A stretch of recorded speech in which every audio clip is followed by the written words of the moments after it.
قدروں کے جامع تھی، اور یہ قدر کی ابتدا بھی آپ ہی کی شخصیت تھی اور انتہا بھی آپ ہی کی شخصیت تھی۔ لیکن جب امت کا معاملہ آیا تو چونکہ امت میں آپ جیسا شخص ملنا ناممکن ہے، آپ جیسی جامع شخصیت امت میں نہیں ہو سکتی، تو اسی لیے اللہ کے رسول صلی اللہ علیہ وسلم نے انہی قدروں کو اپنے غلاموں میں منقسم فرما دیا۔ چنانچہ کسی کو علم الکلام کا وافر حصہ ملا تو وہ متکلم کہلایا،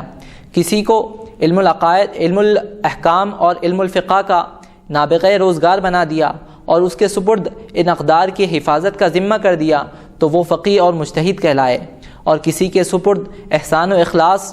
کا باب کر دیا اور اس فن کو اور اس کے اقدار کی تحفظ کو ان کے ذمے کر دیا تو وہ متصوف اور سلسلے و شریعت کے بانی کہلائیں۔ تو لیکن ان تمام قدروں کا جائزہ لے تو تاریخ میں ایسی شخصیتیں بہت ہی کمیاب ہیں جن میں یہ تینوں صفتیں یکجا جمع ہوں۔ انہی میں سے ایک شخصیت آپ کی اور ہماری گفتگو کی موضوع حضرت امام ابو جعفر الطحاوی ہے کہ اللہ سبحانہ و تعالیٰ نے ان کو عقل و فہم، بصارت کے ساتھ ساتھ علم فقہ اور علم حدیث میں یکساں طور پر امام بنایا، اور ان کو علم نبی صلی اللہ علیہ وسلم کا ایک وافر مقدار عطا فرمایا کہ جس کی وجہ سے وہ علماء حدیث میں اور علماء فقہ میں یکساں طور پر اور بلا اختلاف اور بلا مبالغہ امام مسلم تسلیم کیے گئے۔ چنانچہ آپ کی جو سلف صالحین ہیں ان میں ایسے حضرات کی مثال بہت کم ملتی ہے جو حدیث اور فقہ دونوں شعبوں میں یکساں دسترس رکھتے ہو۔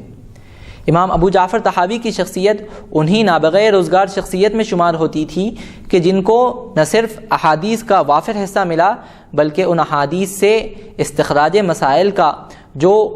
ایک گراں قدر خدمت ہے وہ بھی حضرت کے سپرد ہوئی، اور آپ نے اپنے علمی کمال اور فقہی بصارت سے یہ ثابت کیا کہ حدیث کو سمجھنا تو بس فقیہ کا کام ہے، اور اس سے باریک اور نکتے والی باتیں نکالنا تو ایک فقیہ سے ہی ممکن ہے۔ چنانچہ بہت سے لوگوں نے اور بہت سے علماء نے امام طحاوی کی تعریف میں تعریفوں کے پل باندھے ہیں، جن میں مشہور ہم آپ کے سامنے عرض کیے دیتے ہیں۔ ایک شیخ عبد القادر نے کہا کہ وہ ثقہ، نبیل اور حدیث کا مسکن تھے۔ امام سمعانی فرماتے ہیں کہ وہ امام عاقل اور ثقہ شخصیت کے مالک تھے، اور ان کی وفات کے بعد دنیا آج تک ان کی مثال پیش نہیں کر سکی۔ امام سیوطی فرماتے ہیں کہ وہ حدیث میں جامع، فقہ میں مانع اور دونوں علوم میں یکتائے روزگار تھے۔ امام ابو جعفر اور ابو حافظ شیرازی کہتے ہیں کہ امام ابو جعفر طحاوی اصحاب ابو حنیفہ کی علمی ریاست کے منتہا تھے۔ اصحاب ابو حنیفہ اور حنفیت کے وکیل جانے جاتے تھے تو صرف امام ابو جعفر الطحاوی تھے۔ حافظ ابن عبد البر اندلسی مالکی جو ایک مشہور مورخ اور عالم گزرے ہیں اور جن کا علم علماء مصر پر بہت زیادہ وسیع اور بہت زیادہ وسعت رکھنے والا ہے، اور جن کی شہادت بہت زیادہ قابل قدر نگاہوں سے اہل علم کے حلقوں میں دیکھی جاتی ہے، وہ فرماتے ہیں کہ کوفیوں کی روایات اور مسائل فقہیہ کی سب سے زیادہ واقفیت اگر کسی شخص کو اس دور میں تھی تو وہ صرف ایک شخصیت تھی، اور وہ تھی امام ابو جعفر طحاوی کی شخصیت۔ صاحب حدائق حنفیہ لکھتے ہیں کہ اگر امام ابو جعفر طحاوی اپنی معرکۃ الآراء تصنیف شرح معنی الآثار ہی لکھ جاتے اور اس کے علاوہ علمی ذخیرے اور علمی دنیا میں اپنی کاوشیں کچھ نہ چھوڑتے تو بھی ان کی عظمت اور ان کی فضیلت کے لیے صرف یہ ایک ہی کتاب کافی تھی، جو آج تک ان کی علمی ثقافت پر اور علمی بلندی پر اور فقہی بصیرت پر، نکتہ رسی پر آج بھی دلالت کر رہی ہے، اور اس بات پر شاہد ہے کہ وہ امام اعظم رضی اللہ تعالیٰ عنہ کے اجل خلف میں سے تھے، اور انہوں نے مسلک حنفیت کو اللہ کے رسول صلی اللہ علیہ وسلم کی احادیث سے جس طرح ثابت کیا ہے اس کی اشد ضرورت ان کے دور میں بھی تھی، اور آج کے دور میں بھی وہ ضرورت تسلسل کے ساتھ جاری ہے کہ جو شبہات اور جو اعتراضات حنفی مسلک پر ان کے دور میں ہوتے تھے وہ آج پھر لوٹ رہے ہیں۔ آج پھر حنفی مسلک کو یہ مسئلہ درپیش ہے کہ مخالفین ہم پر یہ اعتراض کرتے ہیں کہ امام اعظم رضی اللہ تعالیٰ عنہ نے احادیث پر اپنے قیاس کو ترجیح دی، اللہ کے رسول صلی اللہ علیہ وسلم کے فرامین پر اپنی عقل کو زیادہ درجہ دیا، لیکن بات اس کے بالکل خلاف تھی۔ اس بات کو بھی حضرت ابو جعفر الطحاوی نے محسوس کیا، اور جتنے مسائل امام اعظم رضی اللہ عنہ سے ثابت ہے اور اس باب میں جتنی مختلف فیہ احادیث ہم کو ملتی ہے، ان احادیث کو یکجا جمع کر دیا، اور شارع علیہ الصلاۃ والسلام اللہ کے حبیب صلی اللہ علیہ وسلم کے منشے اور مراد کو واضح کیا۔ جو آیات اور جو احادیث بظاہر ان احادیث کے تعارض میں ہم کو ملتی ہے، ان کے تعارض کو دور کیا، اور اگر دو احادیثیں ناسخ اور منسوخ ہیں تو ہر ایک کے ناسخ اور منسوخ ہونے کو بیان کیا، اور امام اعظم رضی اللہ عنہ کے مسلک اور مذہب کو عین منشأ رسول خدا صلی اللہ علیہ وسلم ثابت کیا۔ تو ناظرین محترم،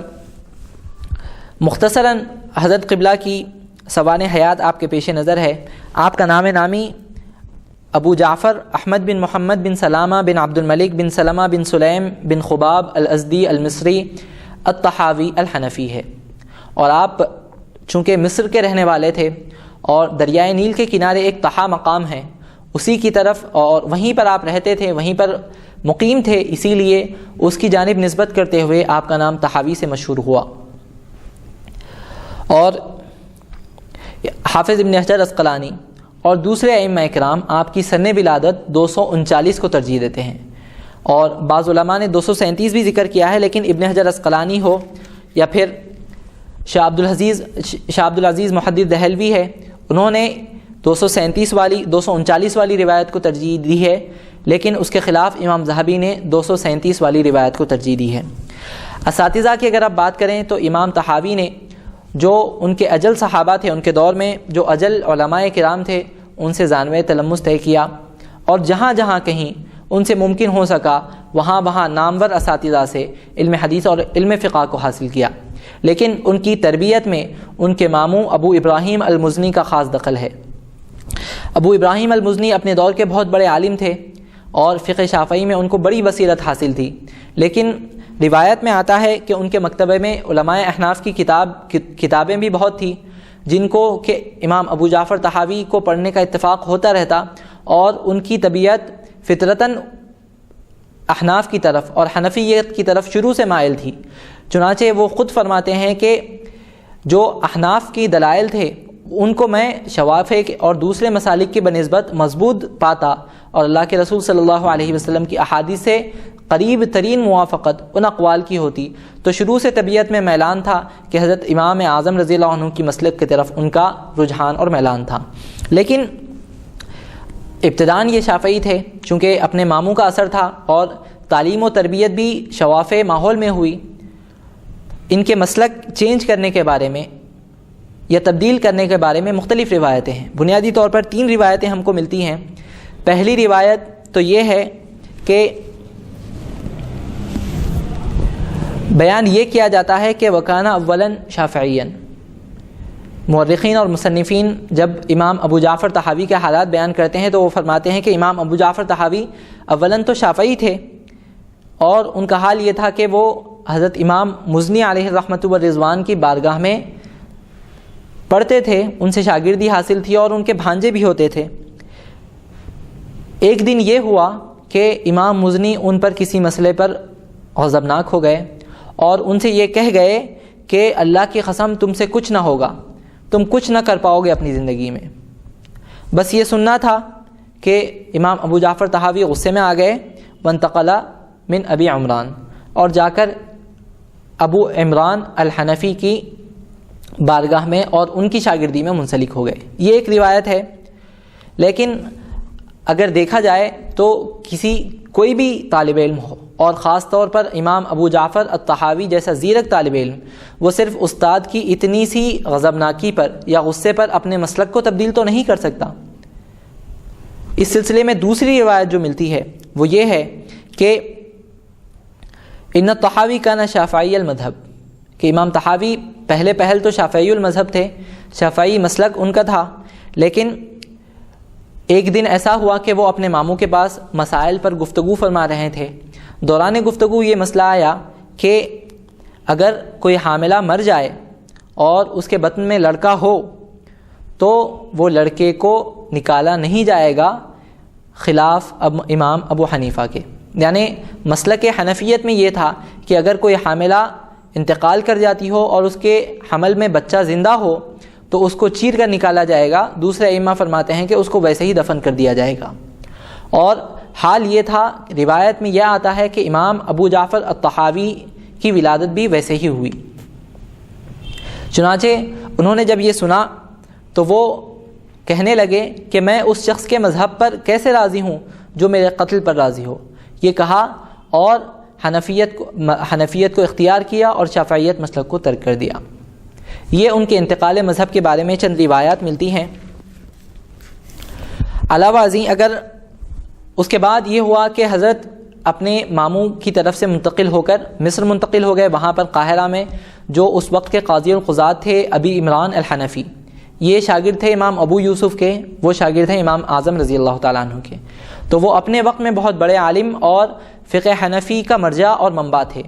تو ان کی خدمت میں حاضر ہوئے اور ان سے استفادہ کرنے لگے اور فقہ حنفی میں بہت ہی زیادہ دسترس حاصل آپ نے کر لی. اس طریقے سے آپ دو واسطوں سے حضرت امام اعظم کے شاگرد ہوتے ہیں اور ایک واسطے سے امام شافعی رضی اللہ عنہ کے شاگرد ہوتے ہیں، کیونکہ ان کے ماموں امام مزنی شاگرد ہیں امام شافعی کے، اور اسی سے انہوں نے مسند امام شافعی روایت کی ہے. بہرحال ان روایات کے پیش نظر اگر ہم آپ کی حدیث اور فقہ میں مہارت کا جائزہ لیں تو ہمیں یہ روایتیں ملتی ہیں کہ ان کی فقہ اور ان کے احادیث میں دسترس کے پیش نظر ان کو ان کے دور میں ان کے خلفاء نے قاضی القضات اور اس کے نائب کا درجہ عطا کیا. چنانچہ 270 ہجری میں امام طحاوی نے مصر کے قاضی ابو عبداللہ محمد بن عبدہ کی نیابت کا عہدہ قبول کیا. اس کے علاوہ اور بہت سے عہدے اور علمی مجالس اور علمی مرتبے آپ کو ملے ہیں جو آپ کی علمی قابلیت پر شاہد اور دلیل ہے. اسی طرح امام طحاوی کے علم و فضل اور ورع و تقوی کے سبب تمام لوگ ان کا احترام کیا کرتے تھے.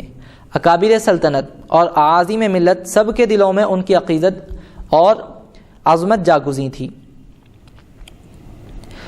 امام طحاوی سیرتاً حق گو اور بے باک تھے. سچی بات کہنا آپ اپنا شیوا سمجھتے تھے اور اس کے کہنے میں کسی کو اور کسی مصلحت کو خاطر میں نہ لاتے تھے. آپ جس کے نائب تھے وہ قاضی ابو عبید تھے، لیکن آپ کی حق گوئی کا یہ معاملہ تھا کہ قاضی کو جا بجا ٹوک کرتے رہتے اور اس کی باس پرس کرتے رہتے اور اس کو فرماتے رہتے، اس کو ہمیشہ صحیح روش کی اور سیدھے راستے کی تلقین کرتے رہتے. ایک دفعہ آپ نے قاضی سے فرمایا کہ وہ اپنے کارندوں کا محاسبہ کرے. قاضی نے کہا کہ اسماعیل بن اسحاق اپنے کارندوں کا تو حساب نہیں کیا کرتے تھے، پھر میں کیوں کروں؟ امام طحاوی نے فرمایا کہ قاضی بکار اپنے کارندوں کا حساب لیا کرتے تھے. لیکن پھر قاضی ابو عبید نے وہی جواب دیا کہ قاضی اسماعیل تو اپنے کارندوں کا مواخذہ نہیں کرتے تھے. اس پر امام ابو جعفر طحاوی نے کہا کہ رسول خدا صلی اللہ علیہ وسلم اپنے کارندوں کا مواخذہ کیا کرتے اور ان کا حساب لیا کرتے اور ان کی باز پرس کیا کرتے تھے. تو تم پر بھی ضروری ہے کہ اپنے عاملین اور اپنے کارندوں کا مواخذہ کیا کرو اور دیکھو کہ کہیں وہ خلاف شرع کوئی عمل تو نہیں کر رہے ہیں. اور اس کے شواہد میں ایک راوی اور ایک صحابی ابن لطیبہ کا قصہ بیان کیا. حضرت ابن لطیبہ رضی اللہ عنہ کا قصہ یہ ہے کہ اللہ کے رسول صلی اللہ علیہ وسلم نے ان کو ایک جگہ صدقے کا عامل بنایا کہ وہ وہاں جائیں اور صدقے کی جو رقم ہوتی ہے اس کو حاصل کر کر اللہ کے رسول صلی اللہ علیہ وسلم کی بارگاہ میں حاضر ہوں. چنانچہ حضرت ابن لطیبہ نے یہ کیا کہ وہ گئے اور صدقے کا جو مال تھا وہ اللہ کے رسول صلی اللہ علیہ وسلم کی خدمت میں لے کر حاضر ہوئے اور کہنے لگے کہ یہ جو حصہ ہے وہ صدقے کا ہے اور اس میں سے بعض جو ہے اس کو قوم نے مجھے تحفتاً دیا ہے اور یہ میرا ہدیہ ہے، میرا حصہ ہے. چنانچہ اللہ کے رسول صلی اللہ علیہ وسلم آپ کے اس قول پر غضبناک ہوئے اور فرمایا کہ اگر میں تم کو نہ بھیجتا تو بھلا تم کو یہ تحفے اور ہدیے حاصل ہوتے؟ اگر تم گھر پر بیٹھے رہتے تو یہ تحفے کس طرح حاصل کرتے تھے؟ بتلانا مقصود یہ تھا کہ اس کا تم پر کوئی حق نہیں. تم ایز اے عامل اور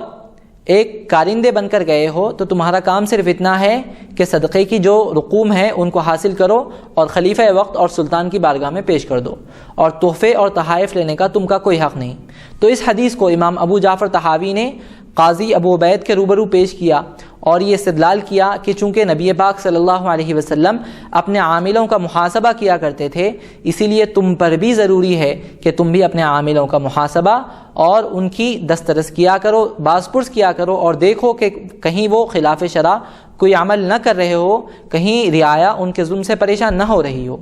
یہ سن کر کارندے امام ابو جعفر طحاوی کے خلاف میں آ گئے اور ان کی غیبت قاضی ابو عبید سے کرنے لگے، اور ایسا ہوا بھی کہ قاضی ابو عبید حضرت امام ابو جعفر طحاوی سے غائب بھی ہو گیا۔ لیکن اللہ کی کرنی یہ ہوئی کہ قاضی ابو عبید معزول ہو گیا، لیکن حضرت کو اس کا بھی بڑا افسوس رہتا تھا کہ قاضی ابو عبید جیسا اہل علم آدمی معزول ہو گیا، اس کو امام ابو جعفر طحاوی کو اس کا بڑا افسوس ہوتا کہ یہ فراغ دلی تھی اور حضرت کی خندہ پیشانی تھی کہ باوجود ایک شخص کے جو ان کے خلاف تھا اس کے لیے آپ کے اخلاق حسنہ اتنے اچھے تھے اور آپ نے اخلاق کا وہ اعلیٰ کردار پیش کیا۔ اس کے علاوہ اگر ہم اس نابغہ روزگار شخصیت کی تصانیف کا جائزہ لیں تو ہمارے لیے زیر نظر کتاب ہی کافی ہے، شرح معانی الاثار جس کا نام ہے۔ یہ ایک ہی کتاب ہے جو ان کی علمی بلندی اور علم فقہ میں ان کی جو علمی مقام ہے اس کو متعین کرنے کے لیے صرف یہ ایک کتاب ہی کافی ہے۔ علاوہ ازیں اس کے بہت ساری کتاب انہوں نے تصنیف کی ہیں، جس میں احکام القرآن، شرح معانی الاثار، مشکل الاثار، اختلاف العلماء، کتاب الشروط، الشروط الصغیر، الشروط الاوسط، مختصر الطحاوی فی الفقہ، نوادر الفقہ، کتاب النوادر والحکایات، حکم الفیع والغنائم، شرح الجامع الکبیر، کتاب المحاضر والسجلات، کتاب الوصایا والفرائض، کتاب التاریخ الکبیر، اخبار ابی حنیفہ، عقیدۃ الطحاوی، تسویہ بین اخبارنا وحدثنا، سنن الشافعی، صحیح الآثار، اور اس کے علاوہ بہت سی کتب ہے جن کو امام ابو جعفر طحاوی نے اپنے زیر قلم لایا اور دنیا کو اپنے علم سے مستفید کیا۔ آپ کی وصال 321 ہجری میں ہوئی اور دنیا ایک بہت بڑے عالم سے محروم ہو گئی۔ آپ کے طلباء میں اگر ہم دیکھیں تو جس شخصیت کا نام ابھر کر آتا ہے وہ ہے امام طبرانی، جو صاحب معاجم ہے، معجم طبرانی صغیر اور معجم طبرانی کبیر ہمارے پاس دستیاب ہے، جن کے مصنف ہیں وہ امام ابو جعفر طحاوی کے خاص شاگرد ہوتے ہیں۔ اس کے علاوہ اگر ہم اس کتاب زیر نظر کتاب کا جائزہ لیں تو یہ کتاب فقہ حنفی کے دلائل پر مشتمل ہے، اور اس میں امام ابو جعفر طحاوی نے امام اعظم سے ثابت شدہ مسائل کو